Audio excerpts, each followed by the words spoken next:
ada sampahnya.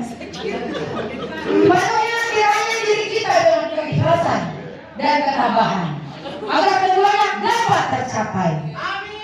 Kepada pengabdian, kepada si miskin dan si kaya, kepada kawan dan lawan. Semoga pengabdian kita diterima oleh Allah sebagai ibadah.